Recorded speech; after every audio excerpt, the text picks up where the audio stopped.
Good morning, Sat Sri Akal, Adab. This is my continued video of 129 only. I purposely made it into a small. In that video, I had discussed my sale, buyer and a seller, and what does the rule say. Now here I will talk of those issues subjected if there is a sale, or if there is not a sale, there is an inheritance, or there is a mutation which is to be taken. You'll be surprised, recently a DO came up with an idea and she actually told me that Mr. Das, will is also a kind of a transfer of a document which does not subject to inheritance.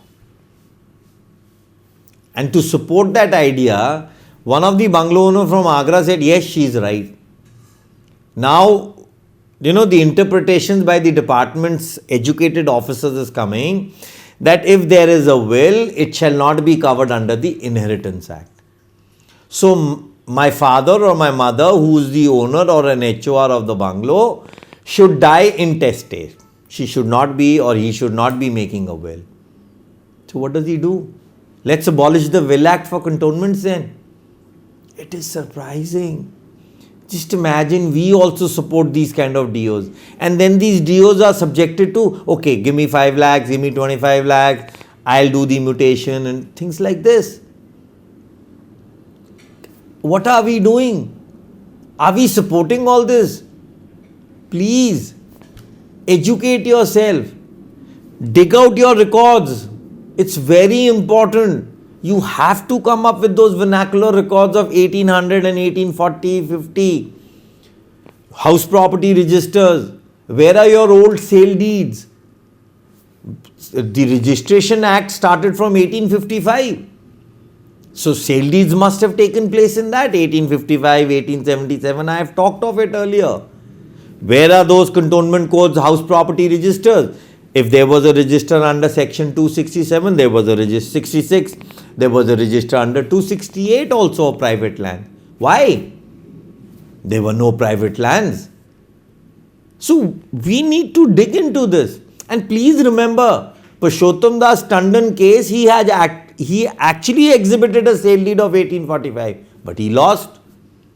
So, coming to Pesi Ankelsia, very recent judgment was very well fought, and he fought it on a grant of 1838. But again, he was subjected to 1836 GGO. The Supreme Court threw his case on admission deed. So guys, please don't live in this fancy because a bungalow owner will win who's been in touch with Ronnie or who's been in touch with any other research scholar of the Cantonment Act. Like we have some in different cantonments, Secunderabad, Allahabad. We have people sitting, Varanasi, he's no more now, sorry. So we do have people. But what are we doing? The problem is only we do not plead in the lower courts. Now people come up to me, a recent bungalow owner, a very pioneer member of the association, came up to me after 14 years. And that also when his case was in High Court and the judge actually picked up his document exhibited by himself under section 266, the government properties on leases, register. Now he felt he lose. I've been all along saying the minute you reach constitutional courts, things go awry. Lower court session, we manage judgments. We procure judgments. I don't hesitate in saying this. So wake up. Let's have the right pleadings. That can only happen in the lower court. Evidence can only be brought in the lower court. So, I don't want you to get the cases done by me. I want you to educate on these things. Give me 57 people from 57 cantonments. A bungalow owner actually very widely in Meerut questioned me, Mr. Das, have you won any case till now? Believe me, 14 years where there are 4.5-5 crore cases pendency in the judiciary. He wants that I within 14 years should win a case from Supreme Court.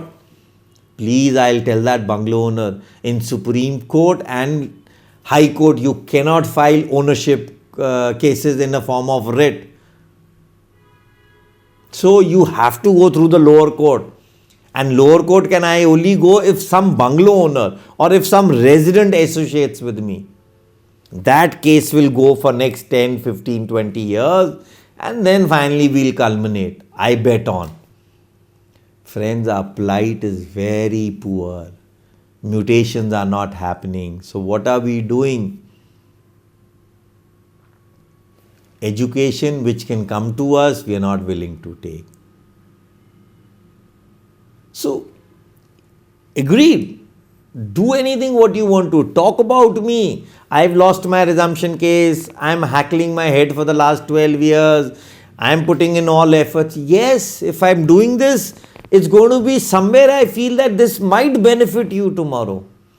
You know, there was a bungalow owner from a hill station. She was harping on my entire research when her case was in Supreme Court. I feel happy on one side that even after her betrayal and her entire research material, she shared it with the bungalow owner in that cantonment. The entire pleading of that bungalow owner's 6-7 cases of his OGB bungalows is entirely related to my pleadings which I gave her. So I'm happy. At least somebody is making sense of my research. But again, that word, I say 3-letter word, ego, EGO, has imbibed into that bungalow owner. He's picked up some piecemeals of my research, but he's not picked up the crux, the facts. He says we are a fee simple. Will he actually say we are an old grant? Will that fee simple bring him outside the regime of an old grant? Because fee simple also says that you are a grant. The fee simple definition of the Britishers or interpreted in the courts of judiciary since 1860 is not what we read in the Maxwell statute. So we need to understand. Let's shun this. We can sell our bungalows. We can mutate our bungalows executively. We have no issues. Please. Once again, I'm actually saying we were old grants, never converted into new grants because we were revenue free grants. And new grants had to be revenue subjected grants. Please. Thank you. Good day.